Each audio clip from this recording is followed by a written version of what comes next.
What distinguishes Broadcasting Scotland from a website or blog, apart from our brilliant programmes? Hi there, I'm Gordon Ross. Are the costs we face to enable us to produce those programmes. These costs are significant and ongoing. However, our facilities are able to do so much more if only we had the staff. In the last year, some of our supporters have cancelled their subscriptions. In one way, we would prefer it if it was because they didn't like us, rather than it being because of the financial pressures which we are all under because of COVID. The really positive outcome of our fundraiser is that at a time of economic challenge in Scotland, we will use your donations to create jobs and in a small way contribute to improving the Scottish economy. If you want us to be Scotland's independent broadcaster, able to provide an alternative mainstream television platform, then please support us. Scotland is going to be an independent country. Just imagine what we could do if we had even 1% of the BBC Scotland channel's budget. Imagine. And then please consider turning your imagination into reality. Please support us if you can afford it.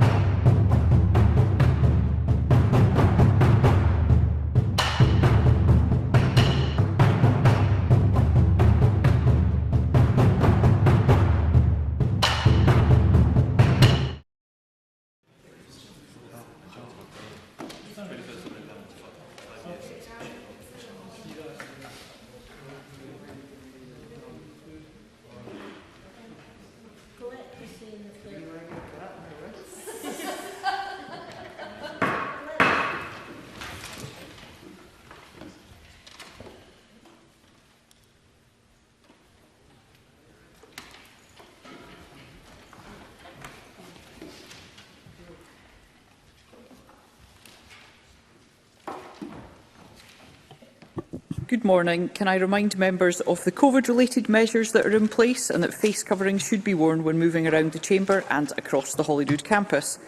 The first item of business is general questions. I'd like to get in as many people as possible, and short and succinct questions and responses would be appreciated. And at question number 1, I call Jamie Halcro Johnston. To ask the Scottish Government what its position is on whether its draft budget will enable local authorities to deliver a consistent level of core services. Minister Tom Arthur. Well, reductions to UK government funding have reduced the overall Scottish budget for 2022-23 by 5.2% in real terms. The Scottish Government has increased local government funding for day-to-day services such as schools and social care by £975.7 million in 2022-23, a real terms increase of 6%. This funding, including the extra £120 million added at stage 2 of the budget bill, will enable local authorities to deliver their core services supporting communities across the country. Jamie Halcro Johnston. Thank the Minister for that answer. However, at a time when public services, including those provided by councils, have been stretched to breaking point, the SNP Greens' cuts to council budgets is nothing short of an insult. Trumpeting an additional £120 million after cutting £371 million requires some brass neck from the Minister. It's still a cut. So what will the Minister tell constituents across my region and across Scotland, who now risk seeing that cut reflected in their vital local services being scaled back and their council tax bills going up? Minister.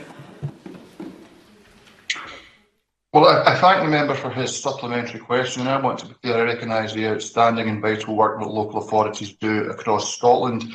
But if anyone's got a brass neck, it's a member, because it's his party in government that Westminster has cut the Scottish budget by 5.2% and has refused to engage constructively in this budget process over the past 2 months.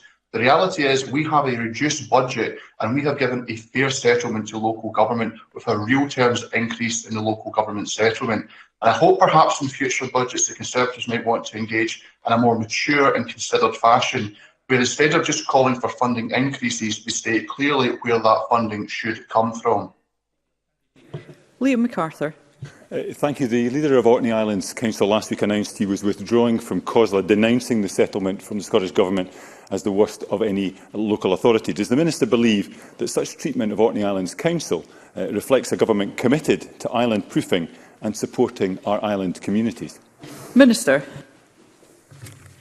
Well, as the member will appreciate, the distribution of funding through the needs-based formula is a process that's taken in conjunction with COSLA.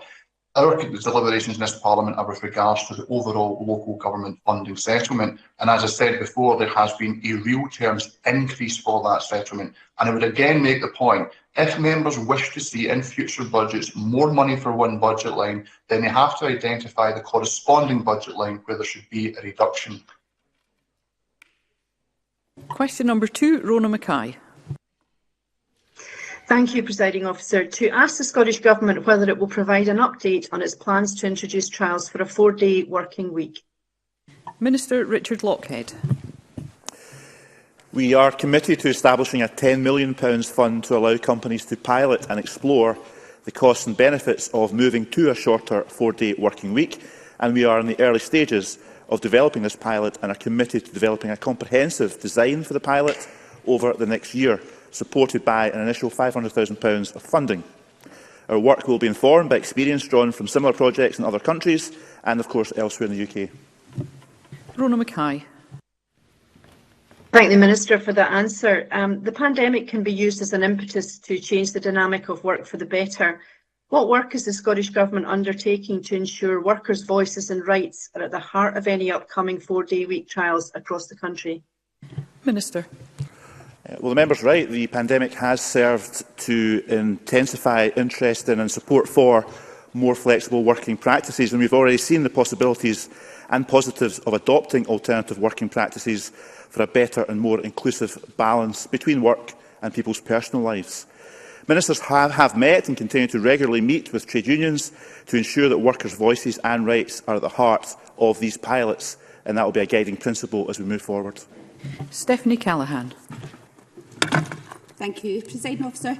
To ask the Scottish Government for its reaction to the recent report by Autonomy that even under worst-case scenario, its research suggests that a 4-day working week would be affordable for most businesses once the initial phase of the COVID-19 pandemic has passed. Minister. Yes, I have looked at the findings of that report, which I think was around a year ago, and it does indeed say that under the best-case scenario, a reduction in hours would be entirely offset by increases in productivity and price increases as well. Of course, there was also worst-case scenarios we have to pay attention to, and they found a number of issues around perhaps cash flow for some companies as well. So that's why the pilots will be so valuable, so we can learn the lessons in the Scottish context of how to take this forward. Question number 3, Christine Grahame. Thank you, Officer. To ask the Scottish Government how many instances of failure to comply with the 20-mile-an-hour speed limit in Midlothian South, Tweeddale and Lauderdale have been recorded since its introduction, including how many fines were subsequently issued as part of the enforcement of 20-mile-an-hour speed limits. Cabinet Secretary Keith Brown. The information requested is not held by the Scottish Government. Police Scotland are responsible for the enforcement of speed limits. Christine Grahame.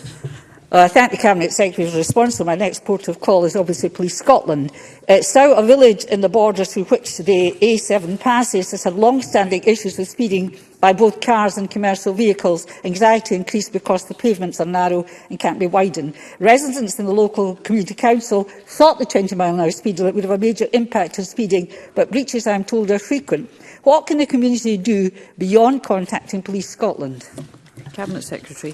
Well, I would say that the Scottish Government Good Practice Guide on 20-mile-an-hour speed restrictions suggests that any changes should be monitored, and where compliance levels are not at an acceptable level, consideration should be given to the addition of traffic calming measures, or in some cases reverting to a 30-mile-per-hour limit if necessary. But these things are the result of a dialogue between a number of partners, primarily between the Council and, in the member's case, the councils involved and Police Scotland. And I know that the 20-mile roads in Midlothian South, Tweeddale and Lauderdale Tweeddale, Lauderdale are a mix of local roads and therefore under the responsibility of local councils, although also trunk roads. I know that's a concern of the members. Some speed surveys have been undertaken by the Borders Council, including on the trunk roads, which were of concern to the member. And I would suggest if she wants to have further discussion both with the local authorities and with the police, I'm happy to pass that message on and add my support to the further dialogue which she is seeking. Craig Hoy. Thank you, Presiding Officer. Is the Minister aware that new data reveals there are 59 fewer local police officers in Lothian and the Borders compared to the period before the creation of Police Scotland? And does the Minister share my concern that these savage SNP cuts to frontline policing are undermining efforts to issue fines, combat speeding and could be putting lives at risk in Stow, across the Borders and the wider South of Scotland region? I'm not wholly convinced that that referred to the substantive question. Cabinet Secretary, if you'd like to answer very briefly. I will do just to say that, of course, what the member neglects to mention, we have around 50% more police officers per capita in Scotland than we do in England and Wales. And it's his government that's cut the funding for this. It's his government that cut 20,000 police officers in England and Wales, so we'll take no lessons from the Tories on proper police funding. Question number 4, Liz Smith. To ask the Scottish Government what discussions ministers have had with the outdoor education sector since December 2021. Minister Claire Haughey. I met with representatives from the outdoor education sector on the 9th of November. The meeting was also attended by Councillor Mackay, causeless children and young people spokesperson. Since that meeting, Scottish Government officials have held a series of meetings and further discussions with the sector. And, Presiding Officer, I am pleased to confirm today that an additional £2 million in support funding will be provided to the sector. Liz Smith.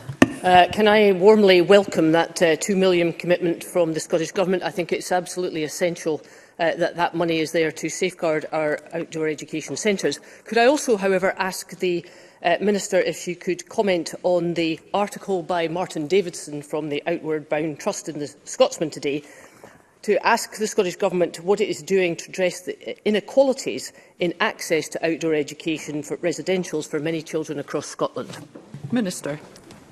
I thank Liz Smith for her welcome of the additional funding and also for her question. So she'll be aware that in the 2021-22 PFG we committed to providing financial support to low-income families, ensuring that all children can participate in curriculum-related trips and activities, not only trips to residential centres but also all forms of school trips which have a curriculum-related purpose. And the programme for government further makes a commitment to ensure that secondary school pupils will be supported to go on at least one optional residential centre trip during their time at school. Colette Stevenson. Thank you, Presiding Officer. Can the Minister provide an update on the Scottish Government's actions to expand outdoor learning, particularly for children from disadvantaged backgrounds? And how will she work with organisations like Outlet Play Resources to achieve this? Minister. So our vision is that all children and young people are participating in a range of progressive and creative outdoor learning experiences. As Colette Stevenson indicates, there are a range of commitments within the programme for government relating to outdoor learning and school trips. During the course of this year, the Government will engage with key partners in local government and in the outdoor learning sector to progress these commitments. And this work will build on our COVID-19 Outdoor Education Recovery Fund, which provided an additional £500,000 to outdoor learning experiences last year, reaching many pupils from disadvantaged backgrounds, and a report from last year's funding programme will be published soon. Question number 5, Kenneth Gibson. Thank you, Presiding Officer. To ask the Scottish Government what action it is taking to improve the services available to people with a gambling addiction. Minister Marie Todd. We share the concerns expressed by many around the impact of gambling-related harms in Scotland, and we recognise that gambling can have disastrous consequences. We agree with the view of our stakeholders that a public health approach is needed to tackle these harms and to improve treatment services. We are working with Public Health Scotland and third sector stakeholders to develop an understanding of the scale of the problem in our communities. We're assessing person-centred and localised treatment options, recognising that there isn't a one-size-fits-all solution. And we welcome the review of the Gambling Act 2005 and further hope to see greater regulation and control of the gambling industry in the coming White Paper to prevent gambling-related harms in Scotland. Kenneth Gibson. I thank the Minister for that helpful and comprehensive answer. As we know, problem gambling is highly disruptive to sufferers and their families.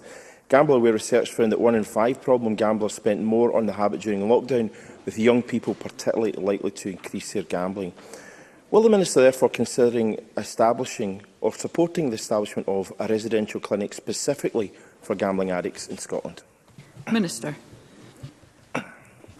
I thank the member for this question. Gambling-related harms, though, are complicated in origin and they affect a whole range of people, not just those experiencing the most significant level of problem gambling for which residential clinics may be of most use. So there isn't just one single approach that will solve the issues related to gambling-related harms, and the introduction of a residential clinic can't be the only approach taken. As I said in my earlier answer, we are very keen to work with the third sector and those with lived experience to understand the person-centred treatment options for those experiencing gambling-related harms and to consider localised approaches. Question number 6, Fulton McGregor. Thank you, Presiding Officer. To ask the Scottish Government what action it is taking to support local authorities in dealing with instances of bullying in schools. Cabinet Secretary Shirley-Ann Somerville.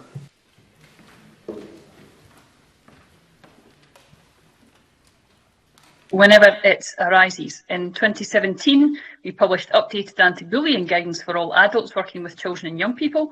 In 2019, we introduced a uniform approach to recording and monitoring incidents of bullying in schools and published guidance on this. To support local authorities, schools and all those working with children and young people to build confidence and capacity to address bullying effectively, we have established and fully funded Respect Me, Scotland's anti-bullying service.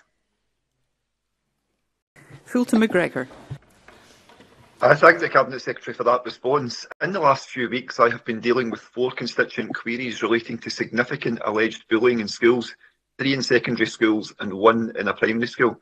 In all cases, the child who has experienced bullying has moved to another school and is doing well. However, what more can be done to help local authorities educate those involved in bullying type behaviours and support victims so that it's not always they who have to move away to escape the abuse? Cabinet Secretary. Well, this must have been an exceptionally difficult time for Mr McGregor's constituents, particularly the young people involved in this. As I said in my original answer, our focus is very much on prevention and early intervention. Environments that engage with young people, promote respect, celebrate difference and encourage positive relationships and behaviour are key in supporting our young people. There are a range of strategies which schools use to improve relationships and behaviour, and support in these approaches is provided by Education Scotland, as well as, of course, through the relevant local authority. As I mentioned, the Respect Me provides support to all adults working with young people to give them practical skills and confidence to deal with bullying behaviour appropriately. Martin Whitfield. I'm very grateful, Presiding Officer, and I thank the Cabinet Secretary for those answers. Would you consider extending the 2019 records so that identification of bullying using cyber methods, be it mobile phones or laptops, can be identified and centrally collated? Cabinet Secretary. Well, can I thank the member for that question? I'd be more than happy to follow up with him directly with this in further detail. We are, of course, very aware that as society changes, then of course our bullying strategies need to make sure that they are up to date and relevant to the challenges that our young people are facing. So, as I said, I would be very happy to meet with the member to discuss his particular concerns on this and to go into this in further detail. Question number 7, Jeremy Balfour. Thank you, President Officer. To ask the Scottish Government for what reason the £10 Christmas payment will continue to be paid by DWP to recipients of disability living allowance and personal independence payment once the benefits are fully devolved. Minister Ben Macpherson. Presiding Officer, the reason is because the payment Mr Balfour refers to is a reserved benefit and is not devolved to the Scottish Parliament. The £10 Christmas payment is a UK Government payment that is paid to people in receipt of various benefits, including disability benefits and low-income benefits, such as pension credit. As Mr Balfour is aware, we have worked with the UK Government to ensure access to passported reserved benefits, such as the Christmas bonus payment, as well as other entitlements for people receiving the Scottish Government's child disability payment and adult disability payment. Jeremy Balfour. Thank you, President Officer. The issue is from time on now, we're going to still have two lists. Every year, the agency are going to have to pass that information on to DWP. So can I ask the Minister, has he had discussions with DWP about devolving this power to the new agency to save this administrative cost? Minister. The Scottish Government engages in regular dialogue with the Department for Work and Pensions with regard to data transfer and sharing of relevant information across the delivery of our devolved benefit programme. If Mr Balfour is now arguing for more social security powers to come to the Scottish Parliament, then I welcome that, because we have seen on the evidence of delivery so far that both our agency, Social Security Scotland, and this government are delivering social security in a way that is a human rights-based approach, that is based in dignity, fairness and respect. We are delivering well, and with more powers we could do even more. Eleanor Whittam. Given that the £10 Christmas payment is a reserved benefit, does the Minister agree that Jeremy Balfour might like to join me and others in calling for the full powers over social security to be devolved to this Parliament? Minister. Indeed, as I have already stated, the delivery of devolved social security to date is something all of this Parliament should be proud of. We set up Social Security Scotland from scratch, and it's developing, growing and strengthening each day. And we're about to deliver our 12th benefit, 7 of which are new, of course, including the remarkably important Scottish Child Payment, which, of course, has been strongly welcomed by stakeholders and families.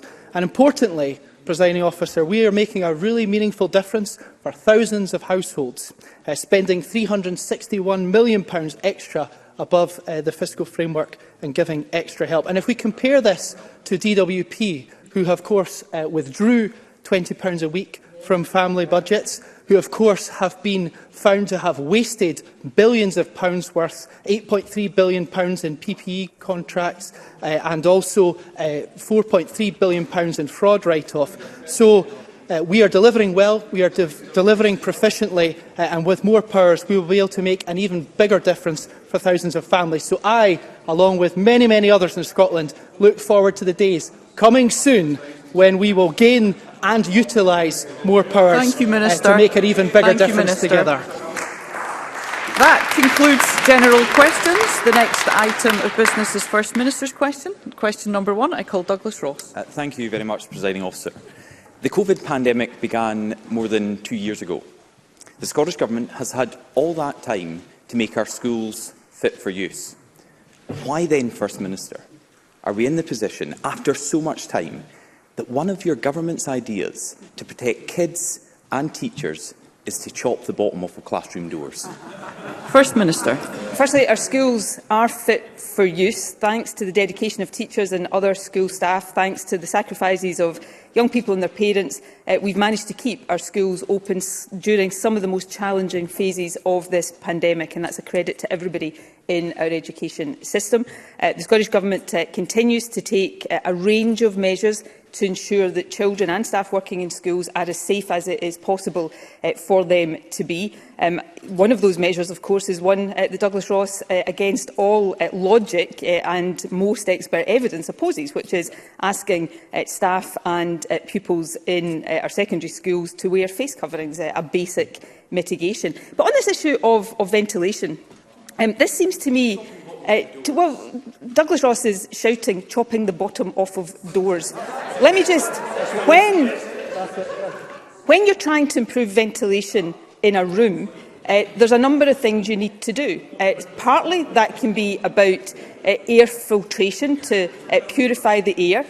Partly that is about ventilation, so mechanical ventilation systems. But also partly it's about... First Minister, sorry, we are just beginning this session. I'm very, very keen that all members can hear the questions and responses. Thank you. But partly, Presiding Officer, and this is the key point, it's about taking measures to ensure that the natural flow of air in a room is maximised. So if you have doors or windows that are not enabling that natural flow of air in the way you would want it to, then it strikes me as basic common sense that you would take measures to rectify that.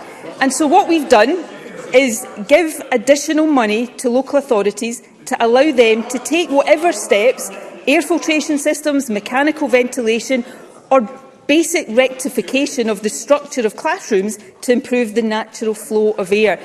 That strikes me as basic common sense. And, you know, if Douglas Ross wants to have serious discussions about these matters, then perhaps he could start by making sure it's a grown-up discussion.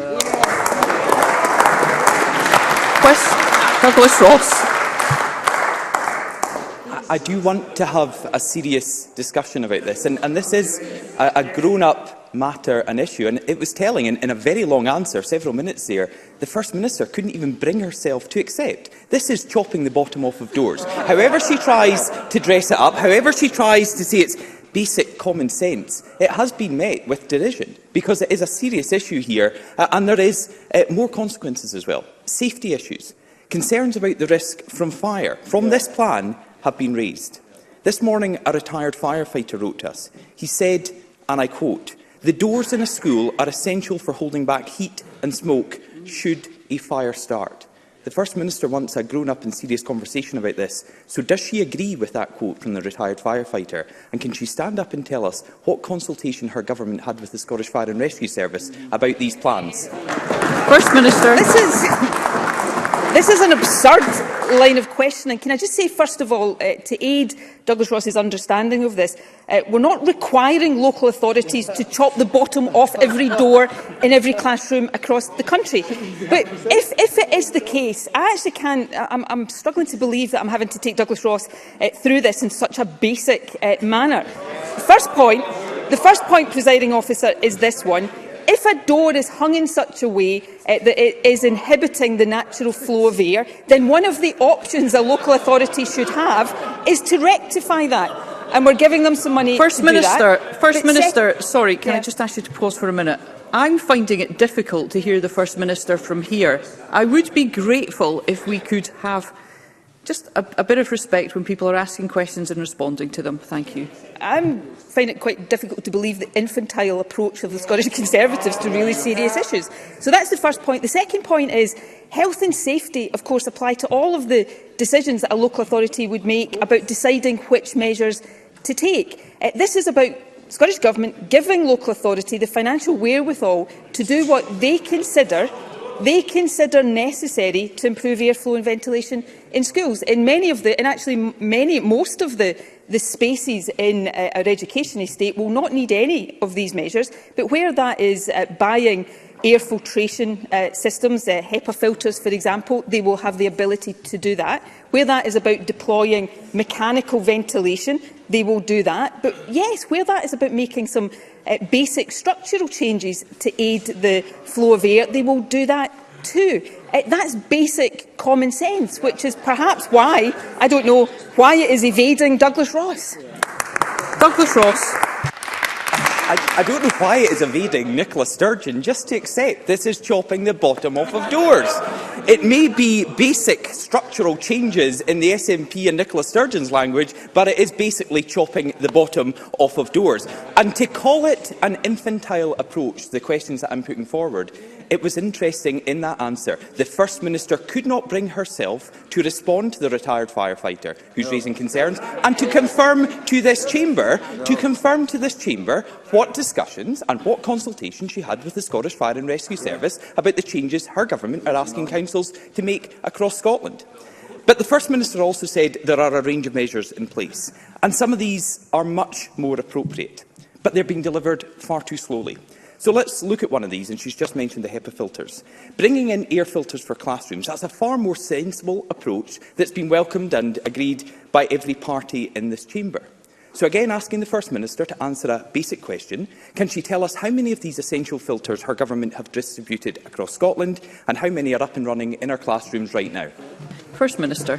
Well, firstly, can I say to Douglas Ross, I did address the point about fire safety because all of these issues have to be taken into account when local authorities are making decisions on health and safety grounds for schools.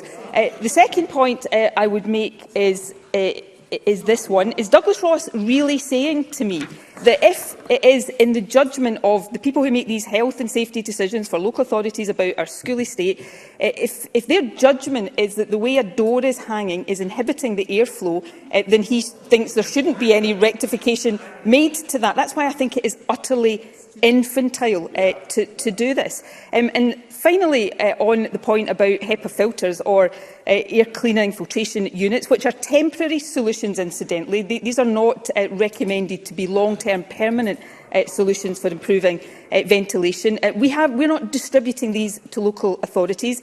We have set up a £5 million ventilation fund in order that local authorities can take remedial measures that they think appropriate for any spaces within the education setting that require that. And in terms of the estimate for the number of spaces, the funding that we have made available would enable local authorities to use, if they thought it appropriate, air cleaning filtration units or small mechanical ventilation units or extractor fan units to allow them to be installed, or, yes, to make some basic structural changes to windows or doors if that is what was thought appropriate. And the funding that we have provided for the spaces that need that kind of rectification, we've provided £5 million funding. The estimates suggest that what is actually required is £4.3 million, so we've built in some contingency for that. So we have provided the funding for local authorities. We're not requiring local authorities to chop anything off of doors. We're enabling local authorities,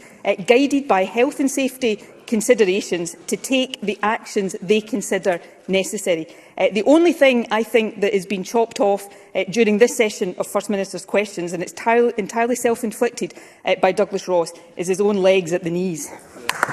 Douglas Ross. They're still here, First Minister. They're still here. And I would just say, this is First Minister's questions just once. Just once it would be nice to get a First Minister's answer. Because still there's nothing about the consultation her government's had with the Scottish Fire and Rescue Service. So 3 times, First Minister, I'll ask you just what discussion your government has had with the Scottish Fire and Rescue Service about these proposals. And the funding has gone to local authorities, but surely the Scottish Government don't just give millions of pounds to local authorities and not expect to know how many of these air filters are being disputed across the area. So I'd like an answer to that. The First Minister must know, surely, how many there are and how many are in place right now. And throughout this pandemic, there was a consensus, I thought, across this chamber and across Scotland, that young people's education should be the priority. But now schools seem to have fallen down the priority list for her government. Kids still have to wear face masks in the classroom when the requirement's been lifted elsewhere. The EIS union this week described the extra funding for ventilation as long overdue. And on Sunday, a spokeswoman for the Scottish Teachers for Positive Change and Wellbeing said this: "We've had summer 2020, we've had summer 2021, we've had 2 winters, we've had 2 periods of long lockdown where all of these things could and should have been put in place." First Minister, they're right, aren't they? So will your government pick up the pace and guarantee all the serious ventilation measures, not chopping the bottom off of doors, will be in place by the time the schools go back after the February break? First Minister, is the responsibility of local authorities to make sure that they have taken appropriate actions around ventilation in schools. We are providing them with the money to do that. And on the specific question about consultation with the Fire and Rescue Service, we are providing local authorities with the money. It is their responsibility to assess the spaces in schools. Local authorities are responsible for that, and we're often challenged in this chamber to respect the powers of local authorities, of course. So they have the ability and the responsibility to do that, and the expectation would be on local authorities to have appropriate consultations with Fire and Rescue if that was necessary before they made any changes. That is how these things work, and that is how these things rightly and properly will be done. But, you know, Douglas Ross wants to pick and choose the mitigations that he thinks are appropriate. So he's talking today about ventilation, and he's absolutely entitled to ask the questions. If I was in his shoes, I might try to ask some better questions, but that's just a matter of opinion. But of course, when the majority of expert opinion is saying, in order to help us, as we have managed to do for most of this pandemic, keep schools safely open, it's appropriate to ask staff and secondary school pupils to wear face coverings. No, he opposes that for political, opportunistic reasons. So let's continue, as this government is doing, to take the balanced approach to keeping our schools open, to keeping our schools safely open. And that's the responsible approach this government has been taken, backed, according to all evidence, by the majority of people in Scotland, and will leave the political opportunism and infantile approaches, frankly, to Douglas Ross and the Conservatives. Question number 2, Anna Sarwar. Presiding Officer, today Ofgem announced an inflation-busting energy price increase that will cause pain and distress for hundreds of thousands of people across our country. Across Scotland, people will be wondering where they're going to find the extra £693 to keep the heating and lights on just months after bills rose by £139. At the same time, Shell has announced profits of over $19 billion. That's over £27,000 profit every minute. That's why Labour proposed a windfall tax on the profits of energy companies to help pay for measures that would save most households £200 and the most vulnerable £600. It is reasonable for those profiting from the crisis to help cover the cost for the families struggling the most. So why did SNP MPs fail to vote for these measures in the House of Commons on Tuesday? First Minister. I'll come on to the specific issue of a levy on oil and gas in a second. Can I, first of all, though, recognise the point that the Ofgem decision on the energy price cap today means that the increase in energy costs will be just under £700. The Chancellor, I've not heard all of the detail because he was still on his feet as I came into the chamber. The Chancellor has just announced what sounded like welcome steps to help mitigate that, but steps that, in my view, do not go far enough. They seem to offer around £350 of help against energy bill increases of around £700. I also don't yet know what the position on consequentials will be, but I give a commitment here that, assuming there are consequentials, which I would expect there to be, every single penny of them will go in Scotland to helping people deal with the cost of living crisis. There is one issue that we will have to deal with in Scotland, because part of the Chancellor's announcement today was around rebates for council tax. Of course, average council tax bills are significantly lower already in Scotland. On a Band C council tax, people on average pay £525 less in Scotland than in England. But of course, one of the other differences is that, due to decisions made by this SNP government, around 400,000 people in Scotland don't pay any council tax, because we have a council tax reduction scheme, unlike the situation in England, that can deliver up to 100% relief. So we will have to consider how we help those people, because these people still have energy bills that are rising as well, and we are determined that that help will be delivered. On the issue of the oil and gas levy, the position of the SNP is that we believe in fair progressive taxation. Those with the broadest shoulders should pay the most, and that certainly includes companies, including oil and gas companies, who are seeing rising profits. But frankly, during the pandemic, other companies perhaps fall into that category as well. We've seen Amazon profits rising, supermarkets have had rising profits. So we need to make sure we have a fair approach. The Scottish Government doesn't have the power to do any of this. This would be a decision for the UK Government.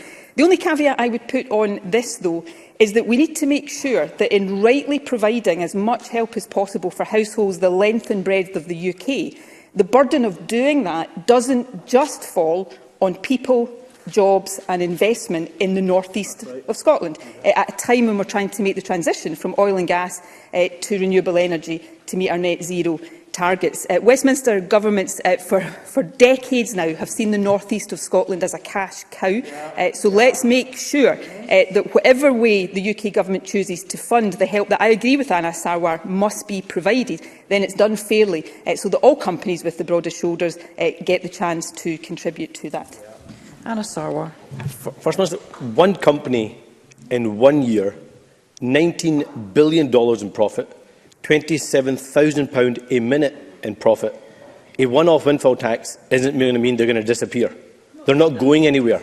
And also, I think it's difficult to suggest that because somehow a windfall tax would benefit people in Doncaster, we shouldn't be acting to also help people in Dundee. It just doesn't sound credible. We know that over 200,000 pensioners already live in fuel poverty. That number will only increase because of this crisis. Back in September, we warned that Scotland was facing a cost of living crisis and outlined proposals for an increase to the winter fuel payment. The winter fuel payment devolved to this Scottish Government, but rather than act, handed back to the Tory-run DWP. The Labour-run Welsh Government, in contrast, did act, setting up a funding to provide £100 to help families struggling with energy bills, and now they are doubling it to £200. So will the First Minister now back our proposals and increase the winter fuel payment? First Minister. I'll come on to what the Scottish Government can and is doing and will do in a moment. Just to go back to the issue of a levy, I mean, Anna Sarr was asking me about something I have no power to do. But I have no ideological objection to companies who are having rising profits right now, whether that's because of the global increase in gas prices or the effects of the pandemic, being asked to contribute. And that includes oil and gas companies. I'm simply saying that if the UK Government is going to do that, they should do that fairly, so that all companies that can make a contribution do, and that we don't just have another Westminster Government seeking to use only the North East of Scotland, because it is people and jobs and investment. So it's about only using the North East of Scotland for benefit that rightly should be shared across the UK. But I am open, if that's what the UK Government decides to do, I certainly am open to seeing the companies who can contribute making that contribution. In terms of what the Scottish Government can do, let me talk about what we are already doing. I said earlier on, council tax bills in Scotland are already significantly lower. Band C, £525 lower than in England.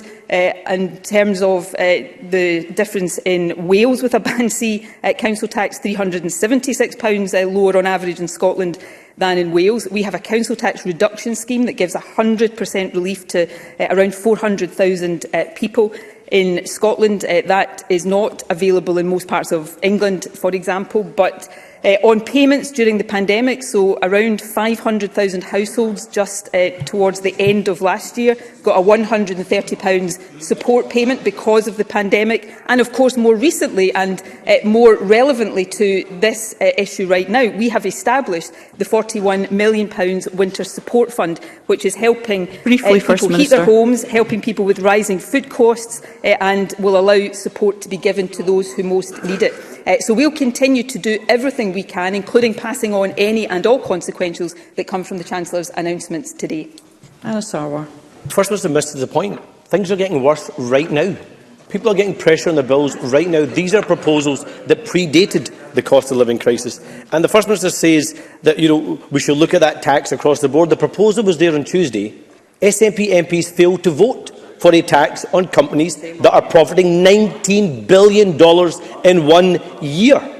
This is a government that would rather play politics with the cost of living crisis rather than take the action using the powers they have. A government lacking in ambition and failing to use this Parliament. A government that stands with energy companies making £27,000 a minute and not with people struggling to pay their bills. They have refused to use the powers of this Parliament to top up winter fuel payments. They have refused to back Labour's proposals on a windfall tax on energy companies. And they have refused to stop rises to rail fares and water charges. The SNP siding with the Tories and big energy companies. Labour on the side of hard-pressed Scots. People are struggling right now. When will the First Minister stop commenting on the cost of living crisis and start doing something about it?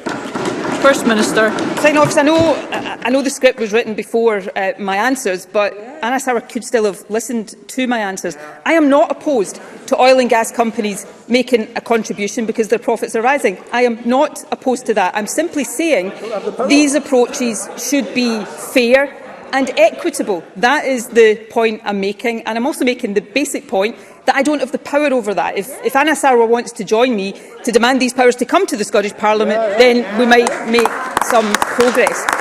But on the issue of what the Scottish Government can do, again, I'm telling Anna Sarwar things here that I'm sure, I certainly hope he knows. We've actually acted ahead of other governments to try to deal with the cost of living crisis, and particularly the energy cost crisis. The Winter Support Fund I spoke about a moment ago that we have recently established, £41 million in total, £10 million to help people who are struggling to pay fuel bills, including access to top-up vouchers, better support for those in remote and rural areas. £6 million for third sector partners so that they can support directly low-income families, £25 million of flexible funding to help local authorities support people in financial insecurity. So we've already acted ahead of other governments. If there are consequences coming to us as a result of the Chancellor's announcements today, we will take further action, and we will continue to look across our budgets to make sure that we are maximising the support we give. And on Scottish Water will announce its decision on increases shortly, and affordability for customers will be at the heart of that. Average water charges are lower in Scotland than they are in other parts of the UK, as are rail charges lower in Scotland than in other parts of the UK. So we will continue to take the decisions necessary to support hard-pressed people, and we do far more of that than any other government across these islands. We'll now take supplementary questions, and I call Christine Grahame. Oh, sorry, couldn't hear you. First Minister, I'd like to raise the issue of financial help to those qualifying through care and repair in installing heat and smoke alarms. What can they do if, as in my constituency in part of Midlothian, there is no care and repair service? The council says it's got nothing to do with them, and they've directed me on behalf of constituents to approach Care and Repair Scotland. And not surprisingly, their phone is constantly engaged and emails go unanswered. First Minister. Well, we have already provided additional funding. We're also in discussion with Care and Repair about what further support can be provided. I take the point that Christine Grahame is making about people, including in her constituency, who don't have access to that, and I will ensure that the Social Justice Secretary takes that into account and provides an update to Christine Grahame as soon as possible. Liam Kerr. Thank you, Presiding Officer. Over 6 weeks ago, an open letter signed by over 50 North East councillors and business leaders was sent to both Scotland's governments, decrying the potentially devastating impact of recent statements on oil and gas and North East jobs. Now, within 4 days, a detailed response backing the industry was received from the UK Minister of State. The Scottish Government has not responded. First Minister, when will the Scottish Government respond, or is this further evidence of how far the North East has fallen from this Government's concern? First Minister. Well, I think everybody in the North East would have preferred it if, rather than writing a letter, the UK Government had reversed their decision on carbon capture and storage and actually made the investment in Aberdeen and the North East that people there want to see, investment that would support jobs and also aid our transition to net zero. So perhaps a bit less letter writing from the UK Government and a bit more action and a bit more investment would go a long way. Paul O'Kane. Thank you, Presiding Officer. Today is Time to Talk Day, which is the nation's biggest mental health conversation, supported in Scotland by CME and the Co-op and promoted by trades unions such as USDAW. Will the First Minister join me in congratulating all those groups who are organising Time to Talk events today? And does she agree that family, friends and communities coming together to talk about mental health is vital in terms of supporting people? Further to this, what actions is her government taking in response to the growing mental health crisis in Scotland, which is seeing more than 1 in 5 adults waiting in excess of 18 weeks for support? First Minister. Firstly, I would take the opportunity to thank everyone involved with Time to Talk and encourage people across the country to engage with that campaign, to talk to others if they are perhaps struggling a bit with their own mental health, but to look out for those in their own lives who may be doing so and to offer that help to them. So it's a really, really important campaign and initiative.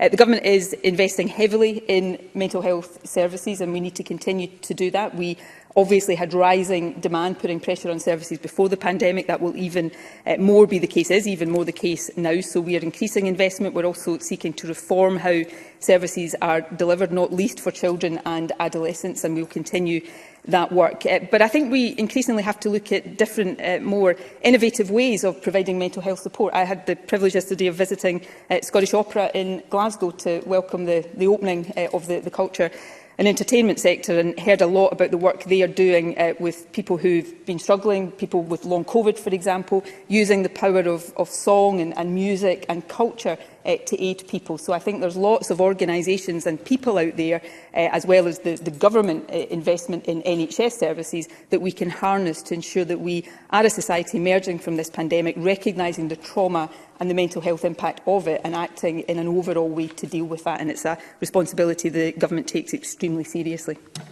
Going to move to question 3 and back to supplementaries as time allows, and I call Brian Whittle. Thank you, Presiding Officer. To ask the First Minister what the Scottish Government's response is to recent reported criticism of its plans for its deposit return scheme. First Minister. Our deposit return scheme, which of course is the first in the UK, will increase recycling, cut litter by a third and help meet Scotland's climate targets. Among the most environmentally ambitious and accessible schemes anywhere in Europe, it will include online deliveries and tens of thousands of return points for plastic, metal and glass containers. It is disappointing that due to the impact of COVID and Brexit on businesses, and indeed the UK Government's decision to charge VAT on the deposits, that delivery this year is not possible. But I have full confidence in the steps that industry, including Circularity Scotland, is taking to deliver DRS, and look forward to seeing significant progress in the course of this year, including signed contracts to deliver infrastructure and logistics work beginning on counting centres. Brian Whittle. I thank the First Minister for that answer, but, Presiding Officer, repeated delays, the use of a private company to avoid scrutiny and accountability, a staggering lack of detail about how the scheme will work in practice has left the public baffled and businesses worried.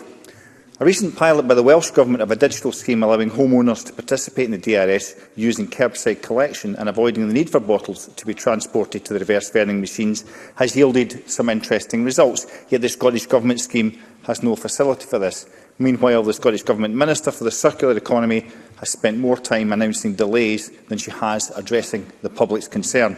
From the outset, the Scottish Government have seemed more interested in headlines, crowing about beating the rest of the United Kingdom to the DRS, than they have about settling out the details of how their system will work. Will the First Minister now accept that a practical and effective UK-wide system that takes a little longer to arrive would be a better option than the rushed, ill-thought-out mess she and her Green Party partners are presiding over? First Minister. I'm not sure waiting for this shambles of a UK Government to get their act together on anything would be a wise decision for the Scottish Government to take right now. But I'm interested in Brian Whittle's criticism of what he described as repeated delays. The reason I'm interested in that is that it strikes me as utter hypocrisy, because here is what his colleague, Annie Wells, Scottish Conservative MSP, said previously, and I'm quoting here, and this was in response to a previous announcement. Scottish Conservatives support the delay of implementation to July 2022 in light of COVID, but we do not think that that goes far enough, and she argued for it to be delayed even further. So it strikes me as a bit of a change of position, and yet another example of the utter opportunism and lack of any consistency or any principle at the heart of the Scottish Conservative Party. We are taking forward a scheme that will be the most environmentally ambitious and the most accessible scheme anywhere in Europe. We're working on the detail of delivery of that right now. Over the course of this year, we're going to see significant progress. We're going to see the contract signed. We're going to see the infrastructure start to take shape. And then we will have the first scheme in the UK. And I suspect if they're out of their current shambles, the UK Government might still only be thinking about it. Question number 4, Stuart McMillan. Thank you, Presiding Officer. To ask the First Minister whether she will provide an update on the Scottish Government's plans to hold an independence referendum. First Minister. We intend to. Firstly, the people of Scotland, of course, elected this government last May. Their democratic decision was to elect a parliament with the biggest ever majority of MSPs in favour of an independence referendum. So, in line with the clear mandate given by people in that election, preparatory work is underway so that a referendum can be held, as I've said, as the COVID crisis passes and COVID permitting, within the first half of this parliamentary term. And then the people of Scotland will have the choice to take our future into our own hands instead of being at the mercy of a disreputable, discredited UK Government. Stuart McMillan. I thank the First Minister for that reply, and the First Minister will be aware that since the referendum in 2014, a number of promises made by the No campaign, including Mr Sarwar's party, have been broken, including remaining in the EU and also protecting the lower costs of food and energy. And also this week's Sue Gray's report, it said that the parties that the Prime Minister and his colleagues put on were difficult to justify, and there were failures in leadership and judgment from within Number 10 and the Cabinet Office. And that's before the Met judges whether there was any criminality involved. So therefore, does the First Minister therefore agree with me Does the First Minister therefore agree with me that, as the SNP and Scottish Green Party manifestos offered, that it's time to deliver on what the people voted for, have a referendum, win that referendum and then deliver our independence from a wretched and certainly seemingly corrupt Westminster? First Minister. Well, it is correct to say that I think, and I think I can say this without fear of contradiction, that virtually every promise made by the No Cam campaign in 2014 has since been broken. And the crowning one of all of those, of course, was the fact that, according to them, the only way to protect Scotland's membership of the European Union was to vote no to independence. And here we are, ripped out of the EU against our will. First Minister, sorry, colleagues.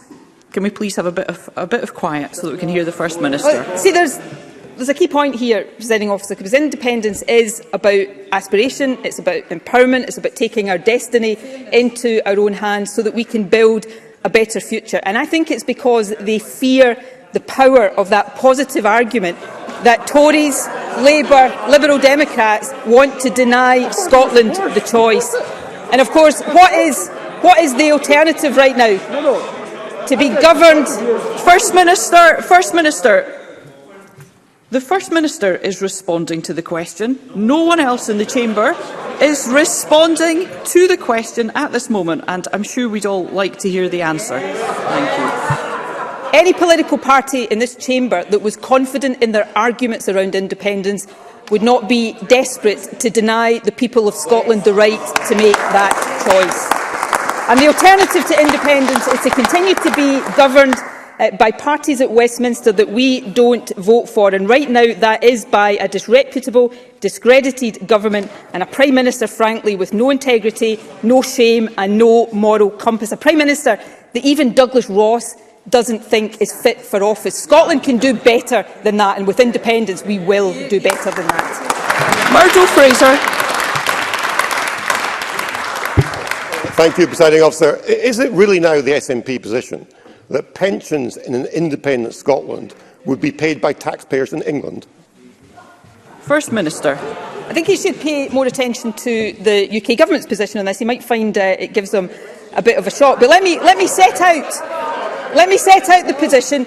The Tories are really nervous about this argument. You can feel the discomfort coming from them, because they know when the people of Scotland get the chance to escape Westminster governments and take our future into our own hands, they are going to say yes to independence.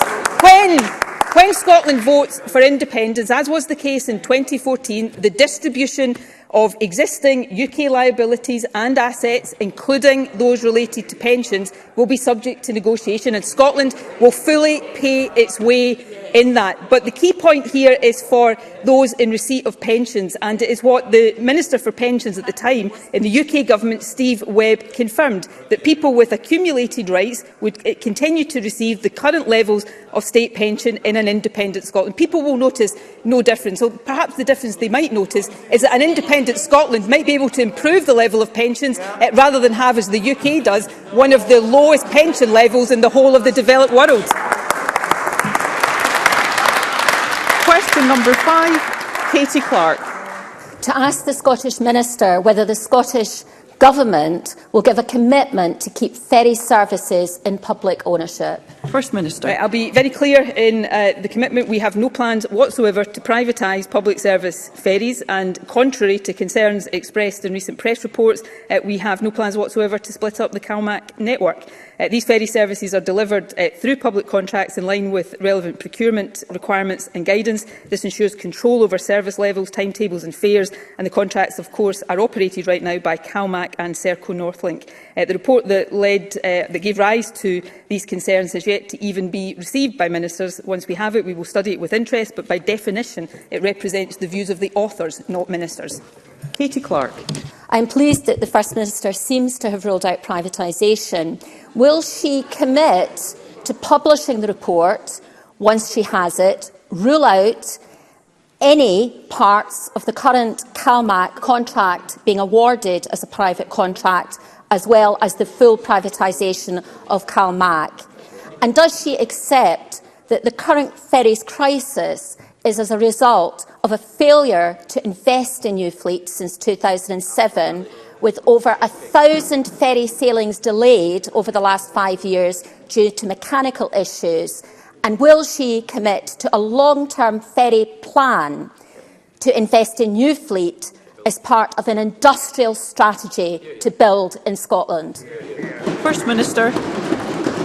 Well, actually, over the years of us being government, we've invested over £2 billion in the Clyde and Hebrides ferry service, the Northern Isles ferry service and in ferry infrastructure. And of course we have also announced investment of £580 million in ports and vessels to improve ferry services over the next 5 years. That's as part of the wider infrastructure investment plan. But to come back to the thrust of the question, I didn't seem to rule out privatisation. I did rule out privatisation. So let me say it again.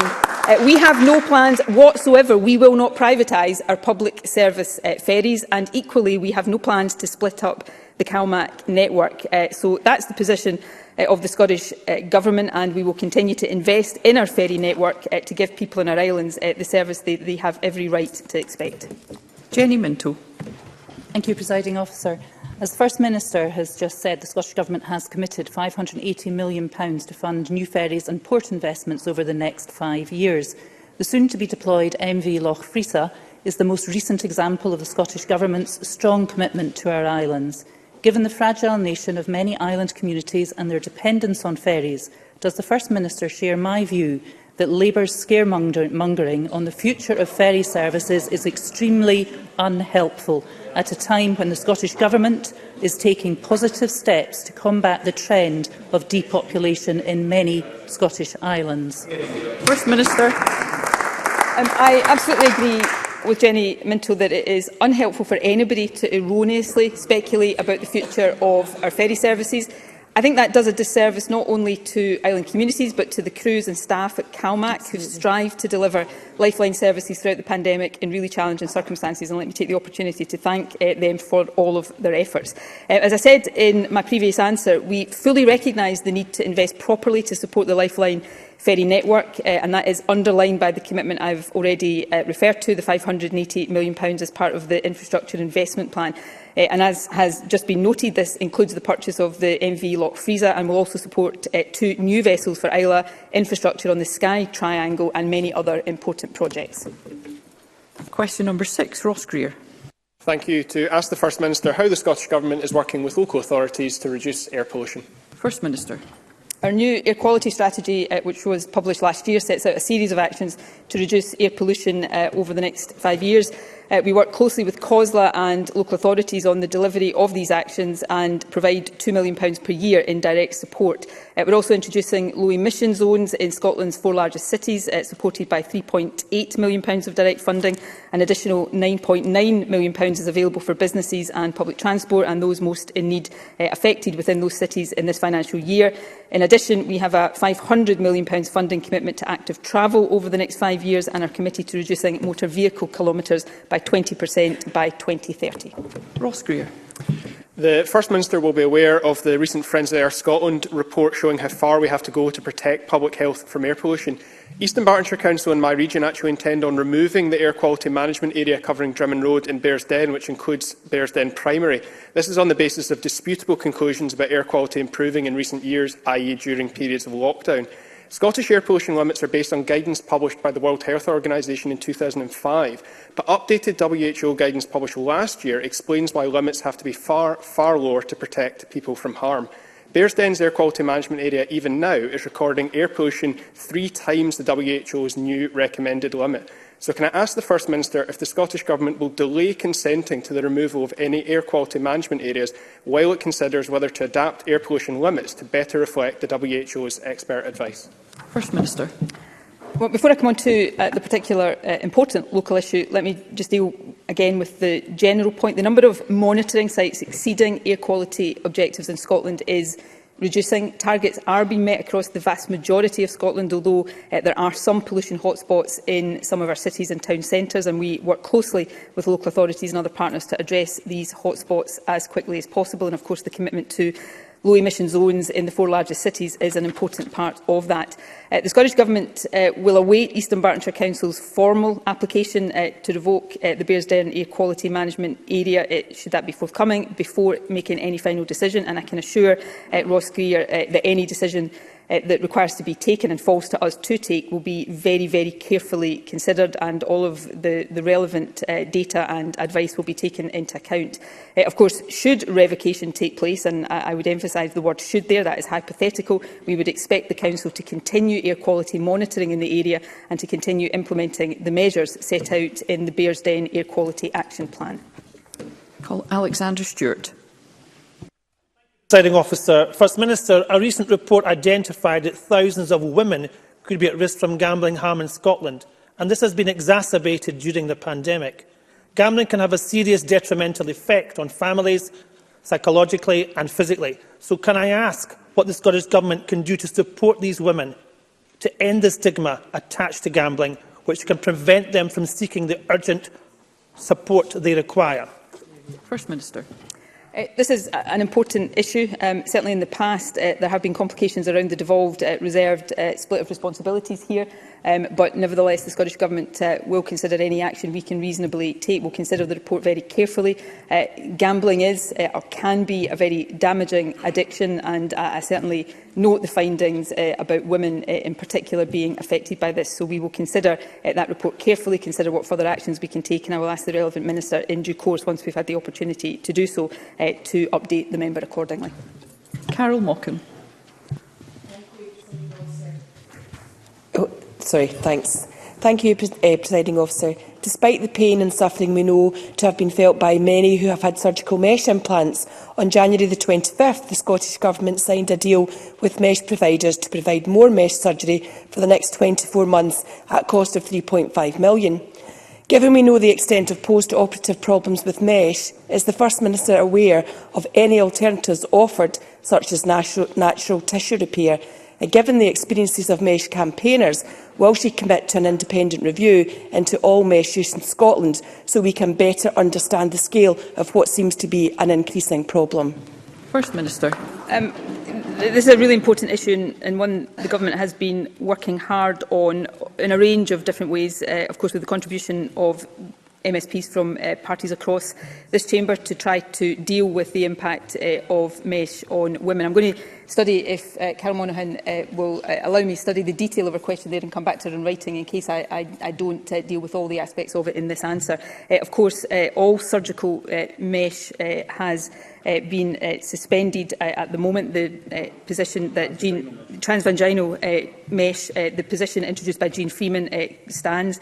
We have also recently in this Parliament legislated to help deal with some of the impact, and we will continue to take all possible steps. I met just before the pandemic hit with 2 groups of women, with Jean Freeman and the then Chief Medical Officer Catherine Calderwood, for lengthy periods to hear directly from them about the impact, and this Government is determined to take the action necessary to alleviate that and to learn lessons as well as we go forward. Alex Cole-Hamilton. Much, Presiding Officer. ONS confirmed today that 100,000 Scots are living with long COVID, but a parliamentary answer I received last week tells astonishingly that fewer than 1% of them have been referred into Scotland's long COVID support service. Fewer than 1%. This is the principal government-funded service for sufferers. Now, Chest, Heart and Stroke Scotland, who deliver the service, I know, are desperate to help more sufferers, but the government have yet to instruct the care pathways that will see people referred into this service. So can I ask the First Minister to intervene and to sort this out? First Minister. There's no need to intervene because this work has been taken forward. Of course, people with long COVID will be receiving support at different levels and parts of the National Health Service. Many people will be receiving support from their GP, for example, and it's right that support is provided on a holistic basis. In terms of the additional action, the £10 million Long COVID Support Fund is targeted specifically at areas where additional resource is needed and where it can make the biggest impact for people who need additional care and support. NHS National Services Division is currently establishing a strategic network to help identify these areas and also support the delivery of the framework that we outlined in the approach paper that we published. Recently, we've also launched a long COVID information platform on NHS Inform to help people manage their symptoms, but also help to ensure that people do know about the support that is available to them. We will need to continue to develop this approach, I think, for a long time, given the nature of long COVID, and look at different ways, obviously first and foremost within the National Health Service, but different ways with that people with long COVID can be properly supported. Thank you. That concludes First Minister's questions.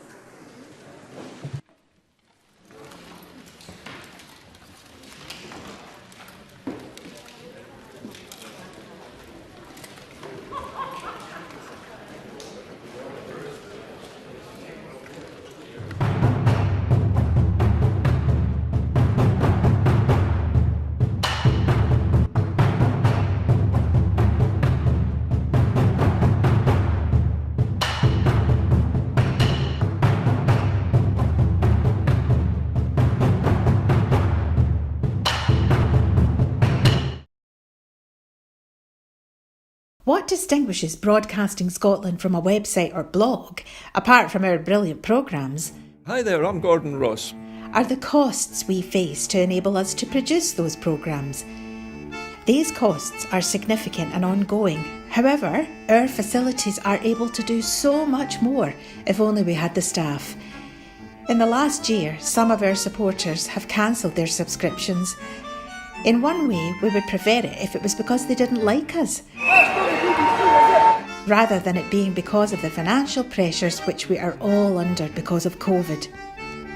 The really positive outcome of our fundraiser is that at a time of economic challenge in Scotland, we will use your donations to create jobs and in a small way contribute to improving the Scottish economy.